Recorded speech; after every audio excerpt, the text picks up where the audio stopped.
Well, hi guys, hopefully it's finds you very well. My name's Paul, this is Plan Zed. Welcome to my little workbench here, where today we've got ToneX in the send return of BOSS GT1000. You could use this strategy if you're using the Core or the GX100. We're going to hear a bunch of different amps, and I want to talk about the 250 Hertz region and EQ. I just want to finish off, and I really like a change I made since the last video, and I want to share that with you.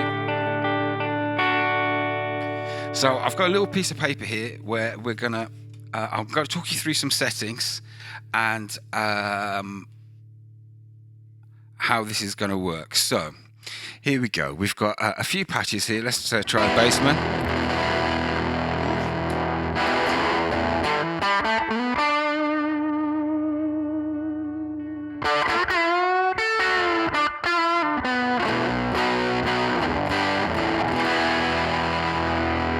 Just going to pull back the gain pump on the back pickup.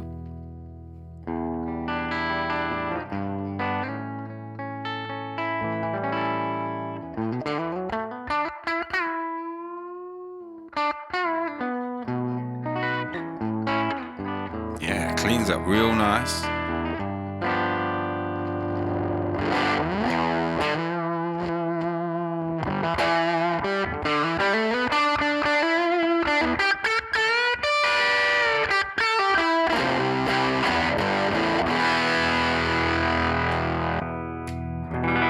To the neck pickup. Okay, so what I've done on both of those patches, I've taken the same strategy. In fact, everything we're going to hear a bunch of different amps in a minute. I've taken this same strategy. Now I haven't put there, I'm just going to put that in so you can take all the settings you need for the, if you're going to try this. What I've got is the input trim here is on -12. And the main volume -6. Okay, this is quite important because it's outputting line level, and I've got the send return levels set to 100 and 100 for the send and return in the GT1000. Okay, and I found that this gives us a much better level going through the send return. Then in terms of the actual EQ in the ToneX, what I'm then doing is I've got my gain at 55. So here's the ToneX: gain, bass, middle, treble, presence, depth, right? So the depth and the presence are both on 50. The treble is on 50, and the frequency in the deeper settings is set to 4K. We're going to be talking about 250 Hertz in the mids. So the mid knob here, I've got down, I think, about -10 or 10. Okay, so it goes from 10 or 1.0 to 10, and I'm on 1. Getting rid of the 250 Hertz region with a nice wide Q of 1.5, and there 250. Now this 250 could be the 350, it could be at 200, could even be at 4. You know, fish around for your pickup frequency, amp choice, things like this. But I'm finding commonly around 250 is where I've ended up. And then with the lows, the Q there is at 1.05. Now the bass, on this patch I've got it at 90 Hertz, and the bass knob all the way down on 0, okay? If we go, I'm up at 120 here, okay? Now in the GT1000, we've got a low cut at 125 Hertz. What I'm trying to do is make sure I've got as much of the fundamental in there as possible.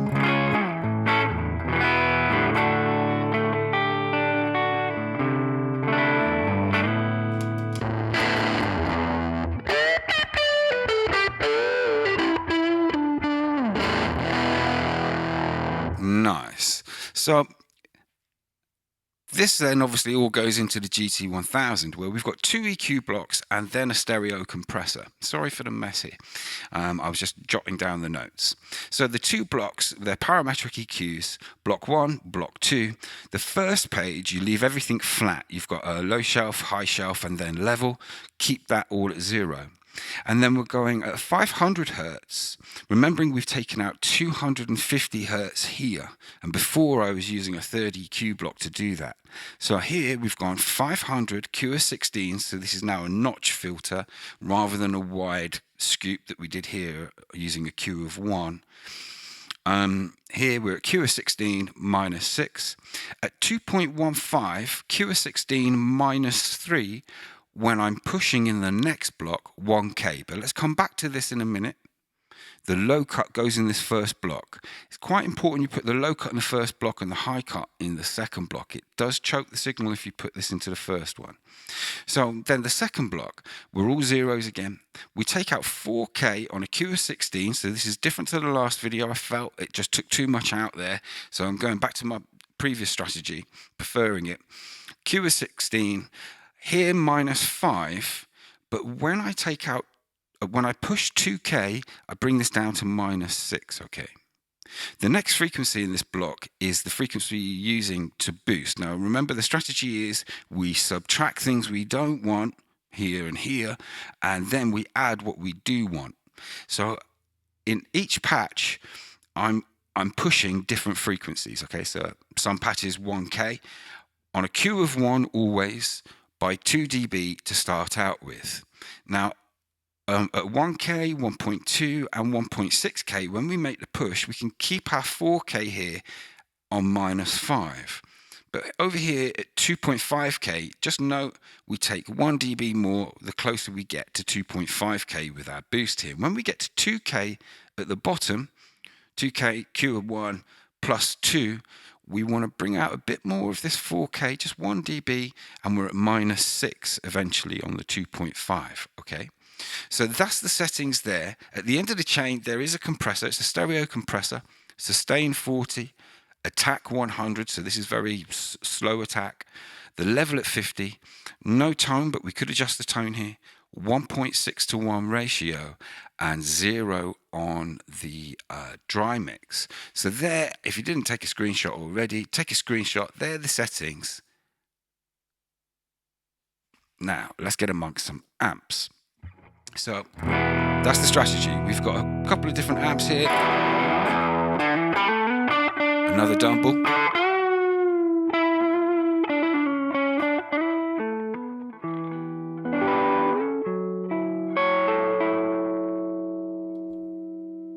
We've already heard the Bassman.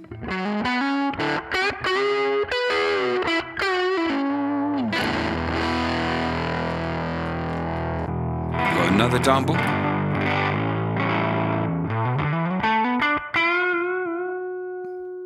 Yeah, I'm at 90 on this one on the lows. All the other settings will be the same.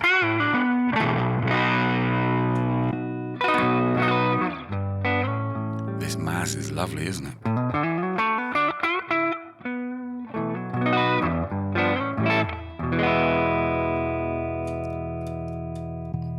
The FNDR patch. Some kind of Fender, I imagine.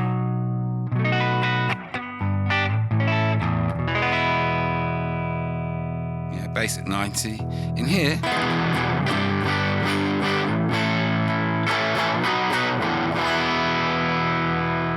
a few changes. So let's just bring this up to 100.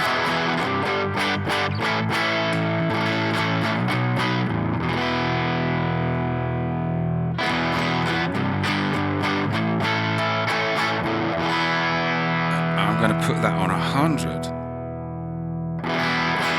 And 20 hertz there, just to pull up a bit more of the lows. Now, I think if I remember right, let's just put this on 10.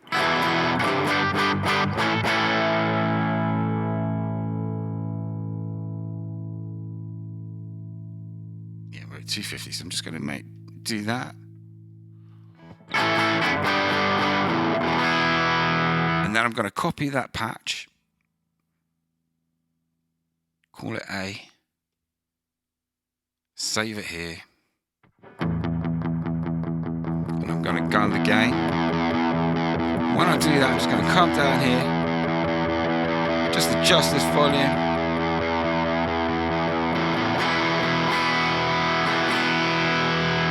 Don't know if that's too much there, we'll have a look.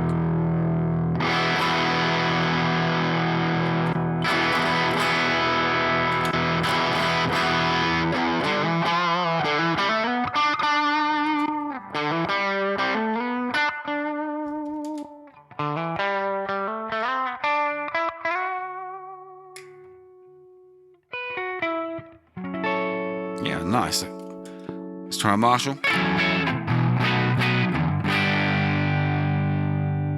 Right, so I've got the volume here at 55. Let's just look at this bass. Let's get this up.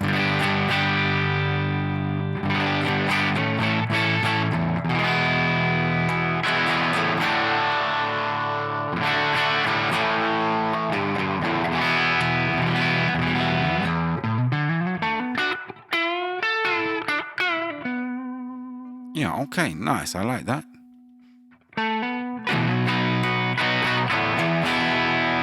Now, in this patch, I've got two frequencies I can choose from. You remember here with the EQ and the GT-1000, I said here we've got different frequencies, different changes that happen. So what we're going to do is we're focused on 1.2K at the moment.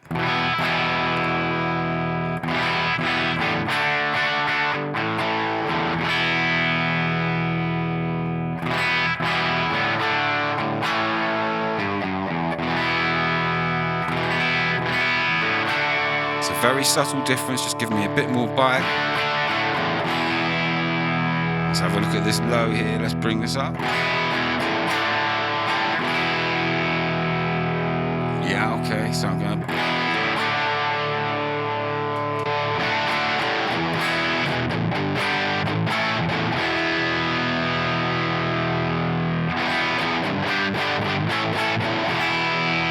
Yeah, just takes out a little bit of woof.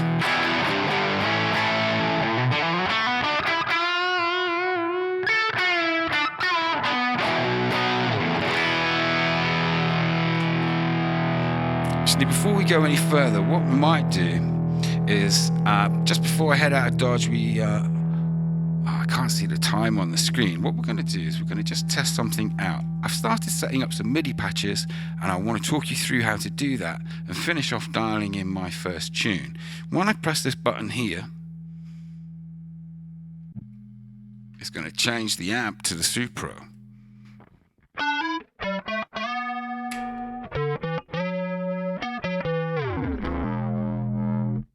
Nice. Let's change. Now, I haven't set up the MIDI for this one yet. We'll do this in the next session.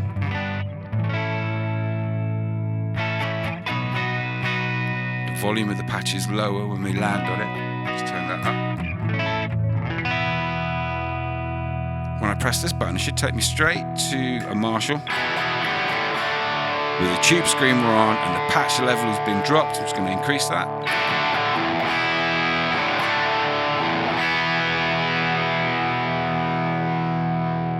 When I change patch, it will remain on the Marshall, but I've got control over the audio. However, when I press this button here, it's going to change the audio to the left and simultaneously change the patch to the Dumble.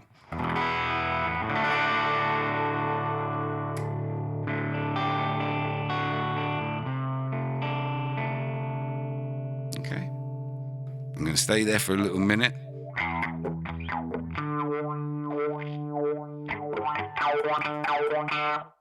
What we might do is let's just get ourselves a little jam going. We'll just take a couple of loops so we can see what happens.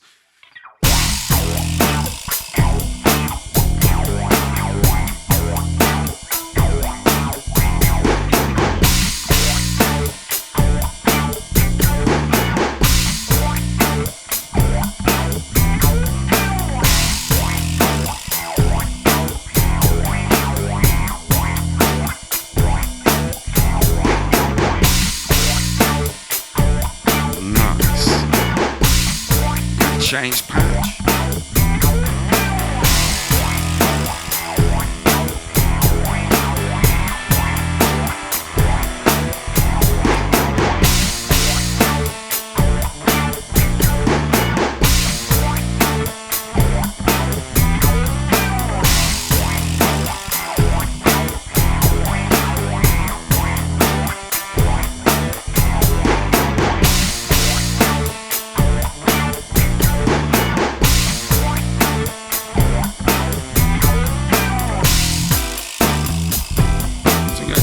Loop. We're going to set up the MIDI so I don't have to do so much hands.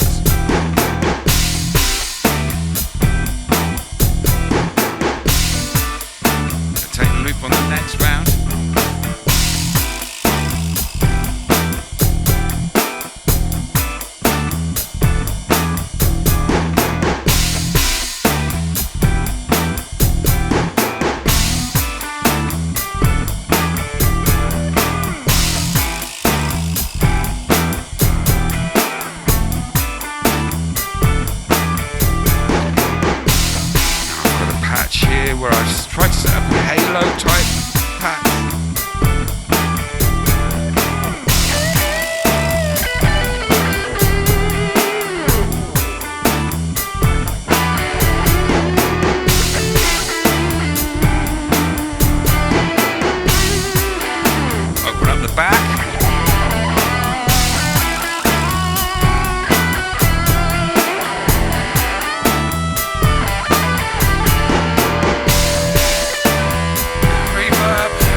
Okay, so now when I change patch, we should engage our Marshall with the tube screamer and our volume is low. 3, 4.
Okay, so I'm going to end that there. What we need to finish off doing, or what I need to finish off doing, is dialing in the MIDI, dialing in the effects and things. So we're going to start doing that over the next few sessions. We'll get the MIDI set up so I can choose different amps to do different things. And start dialing in some of these effects. In the room, on those patches, I used slightly different EQs by just pushing in different places when I put amps in, so that when I put the different amps in, not only do I have the amp differences creating their own space when I put an amp left and right, but also they've got their own EQ set and compressor, and that kind of helps hold them hopefully in their own place in the mix. So let's see how that sounds when it hits the YouTube compression and might all go to mush. I'll catch you later. Bye.